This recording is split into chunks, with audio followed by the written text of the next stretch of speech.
Friends, welcome to my channel. ఎలా ఉన్నారు మీరంతా? నేనైతే బాగున్నానండి. మీరు కూడా బాగుండాలని అయితే నా మనస్ఫూర్తిగా కోరుకుంటున్నాను. నేను ఒక వీడియోలో అమ్మాళ్ళ ఇంటికి వచ్చానని చెప్పాను కదా, నేనైతే అమ్మతో సరదాగా మాట్లాడేసుకుందాం అనుకుంటున్నాను. ఈ వీడియో పూర్తిగా చూడండి. పూర్తిగా చూస్తే ఈ వీడియోలో అమ్మతో నేను ఏం మాట్లాడాను అన్నది మీకు తెలుస్తుంది. హాయ్ అమ్మా. హాయ్. చాలా తర్వాత అయితే మీ నీ దగ్గరికి వచ్చాం కదా, నీకు ఎలా అనిపిస్తుంది? హ్యాపీగా అనిపిస్తుంది అమ్మ పిల్లలతో. అసలు ఇప్పుడు రావడానికి గల కారణం ఏంటో తెలుసా? ఇదిగో మీ మనవరాలు. మొన్న మీరు December 8కి వచ్చారు కదా, అప్పుడు మీరు చెప్పకుండా వెళ్ళిపోయారని ఏడ్చుకొని కూర్చుంది. అందుకని చెప్పేసి తీసుకొని వచ్చాను. ఇంకేటి విషయాలు చెప్పాలమ్మా, ఏముంటది. మొన్న చిన్నక్కలు వచ్చారు, వెళ్ళారు. తర్వాత ఇప్పుడు మీరు వచ్చారు. మొత్తం సెలవులకి సంక్రాంతికి అందరము ఊర్లో కలుస్తాము కదా. అయినా కూడా ఇప్పుడు నీ దగ్గరికి వచ్చి మా పిల్లలు అంత బెంగ పెట్టుకున్నారు నీ మీద నాన్న మీదనా. ఓకే, కానీ నేను కొన్ని క్వశ్చన్స్ అయితే అడుగుతాను, అవి నువ్వు చెప్పాలి, నిజం చెప్పాలి. నిజమే. ఇప్పుడు మేము నలుగురు పిల్లలం కదా మీకు. మా నలుగురిలో నీకు ఎవరంటే ఇష్టం? నిజం చెప్పు, నిజం చెప్పాలి. నీ కొడుకంటే ఇష్టమా, పెద్దక్కంటే ఇష్టమా, చిన్నక్కంటే ఇష్టమా, నేనంటే ఇష్టమా? నలుగురు ఇష్టమేనా? లేదు లేదు, ఏదైనా నీ కొడుకంటే నీకు మా మీద నిజం చెప్పాలి. మరి తెలిసి అడగకూడదు అంటే నిజమే కదా, నీకు తమ్ముడు అంటేనే ఇష్టం. ఓకే, వేరే ఇష్టమే, కానీ మా మీద 1% నీకు తమ్ముడు అంటే ఇష్టం. ఎందుకమ్మా తమ్ముడు అంటే ఇష్టం? ఎందుకు ఇష్టం చెప్పు? ఇష్టమే. ఇష్టమే కదా, ఓకేలా, అది నీ ఇష్టం. నువ్వన్నీ ఇష్టమేనా అమ్మా?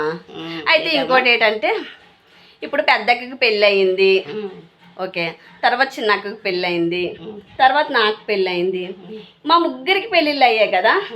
ఎవరి పెళ్ళికి ఎవరి ఇంట్లో నుంచి వెళ్ళిపోతే నువ్వు ఎక్కువ ఫీల్ అయ్యావన్నది నిజం చెప్పు. ఎవరితో ఎక్కువ వెళ్తానో ఫీల్ అయ్యాను కదా. నేను కూడా చాలా ఏడ్చాను కదా. ఏంటంటే నేను ఎక్కువ, అందరికన్నా ఎక్కువ ఉన్నది నేనే కదా అన్నిటికి. మన ఇద్దరం బాగా ఉండేవాళ్ళం. ఒక వాళ్ళతో పోల్చుకుంటే చిన్నకేమో హాస్టల్లో ఉండేది, పెద్దకి త్వరగా పెళ్ళి అయిపోయి వెళ్ళిపోయింది. కానీ ఎక్కువ తమ్ముడు అంటే హాస్టల్, నేనే ఇంట్లో ఉన్నాను కాబట్టి మన ఇద్దరికి రిలేషన్ అనేది చాలా ఎక్కువ. నేను కూడా చాలా బాధపడ్డాను. బట్ తప్పదు కదా, ఏ ఆడపిల్ల అయినా పెళ్ళైన తర్వాత వెళ్ళిపోవాల్సిందే. ఇప్పుడు మా నలుగురిని చూస్తే నీకు ఏమనిపిస్తుంది? నిజం చెప్పు, నాన్నకి కానీ నీకు కానీ. సంతోషం అనిపిస్తుంది అమ్మ, నలుగురిని చూసినా సంతోషం అనిపిస్తుంది. మా పిల్లల్ని చూసినా హ్యాపీ అనిపిస్తుంది. ఇంకా నీకున్న కోరిక ఏడు చెప్పు. నా కొడుకు పెళ్ళి, నా కొడుకు ఉద్యోగం, ఒక ఇల్లు, ఎక్కడైనా ఊర్లోనైనా ఇల్లు కట్టుకోవాలి. అదే కదా మీ కోరిక, కంపల్సరిగా తీరుతుంది. ఇంకేటైతే ఇంకా నాన్నకి ఎన్ని సంవత్సరాలు ఉంది రిటైర్మెంట్? 4 సంవత్సరాలు ఉంది. అయితే అప్పుడు రిటైర్మెంట్ అయిపోయిన తర్వాత మాకు ఏమైనా ఇస్తావా, లేకపోతే అప్పుడు కూడా కొడుకు ఇష్టమని కొడుకే ఇచ్చేస్తావా? లేదు లేదు లేదు, ఇస్తాను. ఎంత ఇస్తావు? అమ్మమ్మ చెప్పను, ఇస్తాను. పోలమ్మ, మీరు ఎంత ఇచ్చినా కూడా అది మాకు సంతోషమే.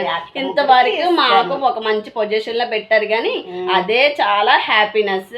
అంటే ఈ వీడియో ద్వారా మీ అందరికీ చెప్తున్నాను ఏంటంటే, మా పెద్దక్క బాగానే చదువుకుంది, చిన్నక్క కూడా బాగానే చదువుకుంది, నేను కూడా డిగ్రీ వరకు చదువుకున్నాను. కానీ మధ్యలో నేను టైప్ నేర్చుకున్నాను, తర్వాత డైట్ చేద్దామని రకరకాల విధాలుగా నేను డిగ్రీ అనేది డిస్కంటిన్యూ చేస్తాను. లేకపోతే మా అమ్మలు అయితే నన్ను కూడా చదివిద్దును. బట్ ఇంకెలాగా మెయిన్ విషయం ఏంటంటే, ఎలాగా మేనల్లుడికే కదా ఇస్తాము అని చెప్పేసి వాళ్ళు కూడా లైట్ తీసుకున్నారు. అప్పుడప్పుడు మా ఆయన అంటారు, నాకు ఇస్తారనే కదా నేను ఎక్కువ చదివించలేదు అని చెప్పేసి. నేనైతే మీకు ఒకటైతే చెప్పాలనుకుంటున్నాను, నీకు కానీ నాన్నకి కానీ. నిజంగా అందరి పేరెంట్స్ కూడా పిల్లల్ని బాగానే చూస్తారు. అంటే అప్పుడు జనరేషన్కి ఇప్పుడు జనరేషన్కి చాలా తేడా అనేది ఉంది. బట్ ఏంటంటే, మేము ముగ్గురు ఆడపిల్లలమైనా ఎందుకులే 10th క్లాస్ వరకు చదివి ఆప్ చేసేద్దాం, పెళ్ళిళ్ళు చేసేద్దాం అనకుండా, అలా కాకుండా మీరు మాకంటూ ఓకే, వాళ్ళు బయటికి వెళ్ళి ఉద్యోగం చేయకపోయినా వాళ్ళ పిల్లలకి వాళ్ళు చెప్పుకునే విధంగా చదివించారమ్మ. ఆ విషయానికైతే నేను చాలా ప్రౌడ్గా ఫీల్ అవుతాను. నేను ఎవరితో చెప్పినా కూడా మా అమ్మలు మాకు అంటూ ఒక మంచి పొజిషన్ ఇచ్చారు. ఓకే, బయటికి వెళ్ళి అంటే ఇప్పుడు చిన్నపిల్లలతో అలాగే బయటికి వెళ్ళి మేము కష్టపడకపోయినా మా పిల్లలకి మేము చెప్పుకునే పొజిషన్ ఇచ్చారంటే అది కూడా మాకు చాలా హ్యాపీనెస్ కదా. ఇప్పుడు అక్క BSc BEd చేసింది, తను బయటికి వెళ్ళి ఏం కష్టపడట్లేదు కదా, కానీ తన పిల్లలకి తను చెప్పుకుంటుంది కదా. ఆ పరంగా స్టడీ ఇచ్చినందుకైతే నేను చాలా హ్యాపీగా అయితే ఉన్నాను. కానీ చాలా నాళ్ళ తర్వాత వచ్చాను కదా, నేనైతే చాలా హ్యాపీగా ఉన్నాననే చెప్పాలి. ఎందుకంటే దసరాకి నువ్వు పిలిచావు, మాట్లాడితే నువ్వు 10 daysకి 1 monthకి పిలుస్తావు, కానీ మేము రావాలి కదా. ఎందుకని పిలుస్తావు అత్తమానికి మమ్మల్ని? అయ్యో ఇద్దరమే కదా, పిల్లలతో ఉంటారు, సరదా గడుపుదామని పిలుస్తా. మా అందరికి పెళ్ళిళ్ళు అయిపోయిన తర్వాత మేము వెళ్ళిపోయాం కదా, తమ్ముడు కూడా దూరంగా ఉంటున్నాడు. అప్పుడు నాన్న నువ్వే ఉంటారు కదా ఇంట్లో, ఏమనిపిస్తుంది అసలు? బోర్ అనిపిస్తుంది. ఏమనిపిస్తుంది? ఇంత ముద్ద వండుకోవడం, ఇంత కూర వండుకోవడం, ఇంత చారు వండుకోవడం, తినేయడం, కూర్చోడం. కానీ హడావిడిగా ఉంటది. చక్కగా పిల్లలతో గడపచ్చు. మన చిన్నకి వచ్చిందంటే ఉన్న 4 రోజులు చక్కగా పిల్లలతో గడిచిపోయింది. ఇంకేమనిపించలేదు. ఏదైనా మన పాత రోజులు చాలా, నలుగురికి నువ్వు ఎంత రైస్ వండేదానివి, ఎంత అటువంటిది ఇప్పుడు కూర్చో అంత తెప్పాలతో నువ్వు వండేదాను కదా, ఇప్పుడు ఇద్దరికి ఇంత గ్లాస్ దగ్గర రైస్ పెట్టుకుంటున్నావు. ఇంకెంత ఉంటది తింటాము, ఎంత ఉంటది. అది నైట్ కి ఏ చపాతో ఏ ఇడ్లో పెట్టుకొని తింటాము ఇద్దరం. అదే నలుగురు వస్తే ఇంత చారు పెట్టాలి, ఇంత అన్నం వండాలి.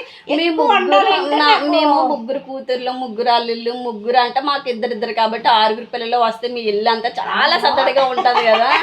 నీకైతే నీకు కానీ నాన్నకు కానీ చాలా చాలా హ్యాపీ అనిపిస్తుంది. ఖర్చు కోసం చూడకూడదు, హ్యాపీ కోసం చూడాలి అంతే. చక్కగా ఇదిగో మే నెలలో మళ్ళీ ఉంటది సమ్మర్ కి.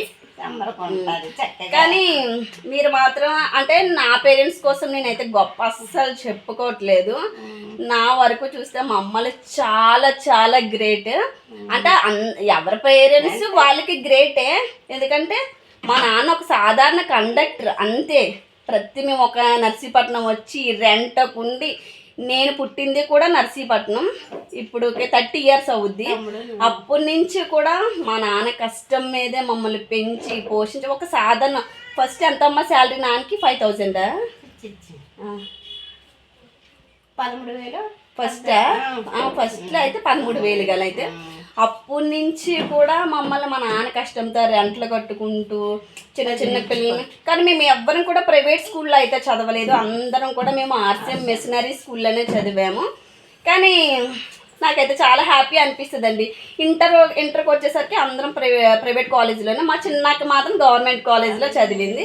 మా తమ్ముడికి అయితే అన్ని ఫ్రీ సీట్సే వచ్చాయి, ఆడికి మెయింటెనెన్స్కి మాత్రమే పంపించేవాళ్ళు. ఇప్పుడు బ్యాంక్ కోచింగ్ తీసుకుంటున్నాడు కాబట్టి వాడికి ఇప్పుడు ఖర్చు అవుతుంది. ఇంకేటమ్మా చెప్పాలనుకుంటున్నావు నువ్వు? ఏం చెప్పాలనుకుంటున్నామ్మా, ఇప్పుడు నేను యూట్యూబ్ ఛానల్ స్టార్ట్ చేశాను కదా, నీకు ఎలా అనిపిస్తుంది? హ్యాపీగా ఉందమ్మా, చక్కగా నీట్గా చేస్తున్నావు. అన్ని శుభ్రంగా ఉండి చేసుకుంటా బాగుంటది. నేను కూడా ఒకటే అనుకున్నానమ్మ, ఇప్పుడు మీకు కానీ అక్కడ బాపాలకు కానీ నా వల్ల ఎటువంటి బ్యాడ్ నేమ్ రాకూడదు, పలానా కూతురు ఎలా చేసింది అనకూడదు, పలానా కాళ్ళు ఎలా చేసింది అనకూడదు అని. ఏదైనా డ్రెస్ సెన్స్ మనకి అని నేను మీ అందరినీ, నేను యూట్యూబ్ ఛానల్ స్టార్ట్ చేసినప్పుడు నేను ఫస్ట్ తమ్ముడికి అడిగాను, బావకి అడిగాను, నీకు అడిగాను, నీకు గుర్తుందా లేదా, 2 అక్కలకి అడిగాను. మీ అందరి పర్మిషన్తో నేను యూట్యూబ్ ఛానల్ని స్టార్ట్ చేశాను. ఓకే, మనకి సక్సెస్ అనేది వస్తుంది, బట్ కొంచెం టైం టేకింగ్ అనమాట. దానికోసం మనం ఎదురు చూడాలి. అయితే ఇప్పుడు నాతో మాట్లాడావు కదా, ఏటి మా పాప ఎంత గడగడ మాట్లాడుతుందని అనుకుంటున్నా కదా. అప్పుడప్పుడు ఇలాగే మాట్లాడుతుంది అమ్మ. నేను చిన్నప్పటి నుంచి నేను అందరితో ఈ ముగ్గురితో పోల్చుకుంటే నేను హైపర్ యాక్టివ్ గడగడ మాట్లాడుతూనే ఉంటాను. నాన్న కూడా అదే చెప్తాడు, నా అలాగే నా పిల్లలు కూడా అంతే. నా కూతురు కొంచెం డౌన్ కానీ నా కొడుకు మాత్రం హైపర్ యాక్టివ్. ఇది అమ్మతో సరదాగా ఈరోజు అయితే మాట్లాడేసుకుందాము. ఓకే, మా వీడియో మీకు నచ్చినట్లయితే ప్లీజ్ లైక్ చేయండి, షేర్ చేయండి, సబ్స్క్రైబ్ చేసుకోండి. అమ్మ బాయ్ చెప్పు. ఇంకోసారి అమ్మతో మళ్ళీ వచ్చినప్పుడు మళ్ళీ ఇంకా విషయాలు మాట్లాడుకుందాం అప్పుడు ఇంకా. Okay bye.